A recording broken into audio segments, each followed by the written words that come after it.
Destiny's a weird one because obviously it started off as a original, you pay $60 a game that you pay for. Warframe obviously started as free to play, but where Destiny is weird is because it's technically a free to play game. So now they've started to do things other free to play games do and be like, oh yeah, we're free to play. Of course we're going to like sell microtransactions. But in reality, it's like, well, you're not really free to play. And like, as Cross pointed out, it's more like free to try. Like there is a free to play version. It's like Destiny Lite. There's a free to play version of Destiny.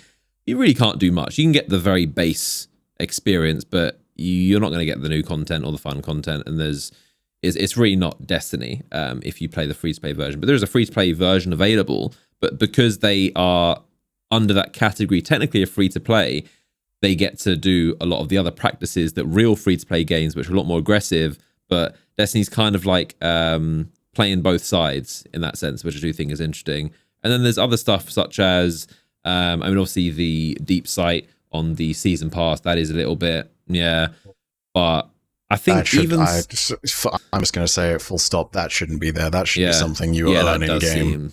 That seems like a very... To help you get god rolls, that seems, totally ridiculous. I can imagine them maybe tweaking that. That's something that they could probably tweak, and it won't really make much of a difference to their bottom line.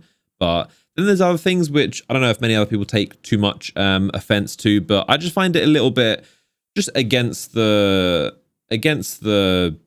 general principles of game developing, but basically allowing players to skip boring content or boring grinds, such as being able to buy the season pass ranks up to 100. It used to be like a catch-up mechanic towards the end of a season where you can pay some money and buy and catch up and buy the season ranks, and they push that timeline closer and closer to the point where now off the bat you can just go 0 to 100 if you just want to drop $100.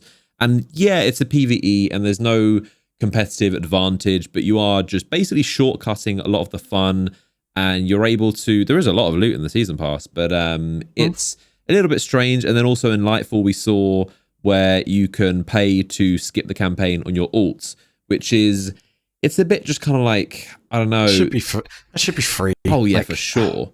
But it's just kind of like you can't design something that is... And I don't think they do it deliberately. I think it's something they do after the fact. They don't deliberately make... Like a lot of people did say, like speculate, they deliberately made the Lightfall campaign bad so that you have to pay to skip on your alts. Like, no, they obviously would have set out to make a good campaign. It just so happens that because it was bad, they are going to benefit. And I don't know when the decision was made, but because it is bad and a lot of players will want to skip it, now a lot of people are going to want to pay to skip it. So I'm gonna nip this one in the bud and say that it seems like a compelling argument from the perspective of an individual player who's looking at that, but I can guarantee you there is absolutely no hell that Bungie sat there and made that as a deliberate decision. The amount of money that they lost from people hearing that Lightfall was not a good expansion and therefore not buying it way outweighs the people that would have bought it and then paid to skip it once, maybe even twice. I'm sorry, but it's not a good business plan. Not to mention sit there and think about Witch Queen, right? Like Witch Queen had a great campaign. Sure, you didn't necessarily have the campaign skips, but the point is those players bolted themselves on at that point was the hope. Like, sure, it's a rough New Light experience, but for every player that bolts themselves on, Bungie is a new Eververse customer. Like, that argument in particular is ridiculous. Sorry, it's just it definitely wasn't the intention of let's make a bad game so that players have to skip it, but it just worked out that way that they did happen to make a very weak campaign that you would want to skip, and they monetize it very heavily. But in general, and this is obviously backseat developer ideal world speaking, but ideally you make a game so that there's no content that players would want to skip or have to pay to skip. It should all be fun, and I want to play the campaign for the third time on my alts. I don't want to just like, do you want to... I know it's just a bit strange for the art of... I don't know, it's like a musician making an album and being like, do you want to like pay for me to like cut out the bad bits or the boring bits or just skip past this song? It's like, well, ideally you'd make a piece of art that people don't want to skip through and have to pay to get the more concise version. But that's a little bit strange. But again, it's not like a pay to win advantage. It's just a game development critique of there shouldn't be stuff in the game that players want to pay. If if people are paying their own hard-earned money to skip something, I'd be kind of offended, and I would want to fix that ASAP and make there's many things they could do to speed it up and to make, if you just complete the campaign on one of your characters, it does it all. But then again, they're not going to do that now because they now have a revenue stream of letting people skip the content. So they don't have an incentive to fix that because they're turning down millions of dollars of how much revenue they'd make off of people skipping it. So it's just like I said, it's a weird area of the things that you can pay to do in Destiny is so strange, and it's hard to keep track of all of it, but they all have just weird consequences. Yeah. Man, it's, oof.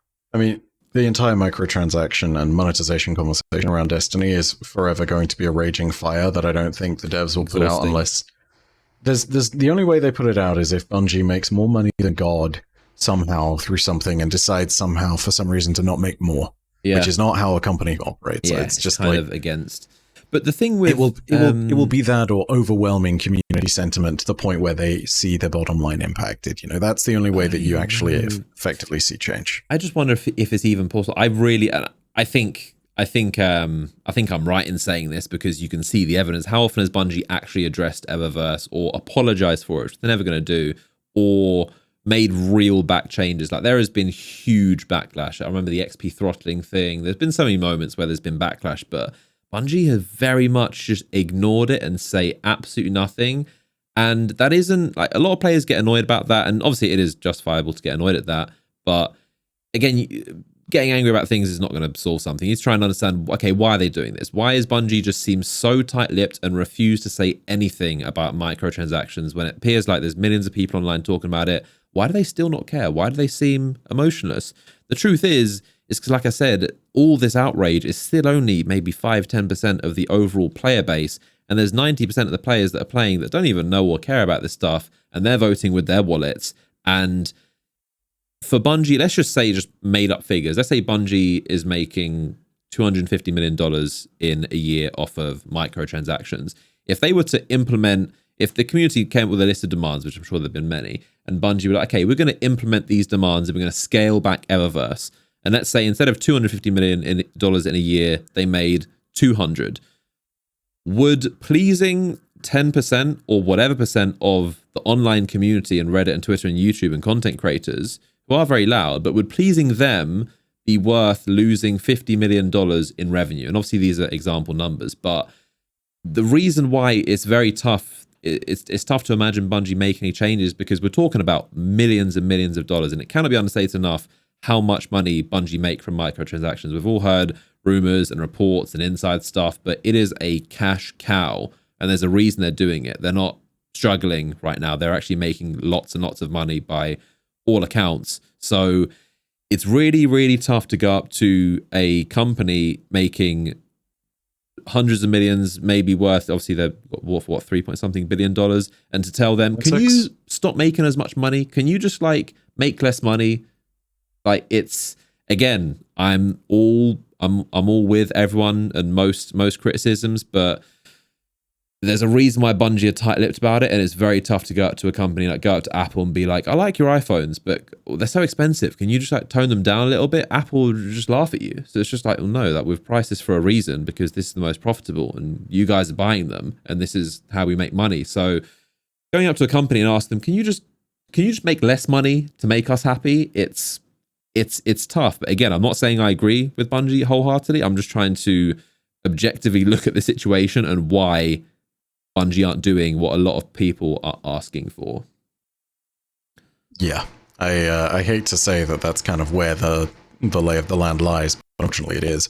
You know, we can ask for more respectful practices when it comes to monetization every single day, but the reality is that for every player who sits there and says something, I imagine about how many players there are who silently just continue to buy Eververse stuff. Either way, the conversation continues. It will rage forever as a fire in the background. And they haven't said anything so far, have they? Have they responded to it? I don't know. I don't think so. I think they've just kind of rode this one out because that's really all they can do. Wait it out. Just even so, it's entirely possible that I've missed a twab thing there, but Still, there's a lot going on, and we generally speaking get updates on how Eververse is going to change at the beginning of seasons or the beginning of expansions. So I'd look out for those different little bits and pieces if there is going to be a change. Yeah.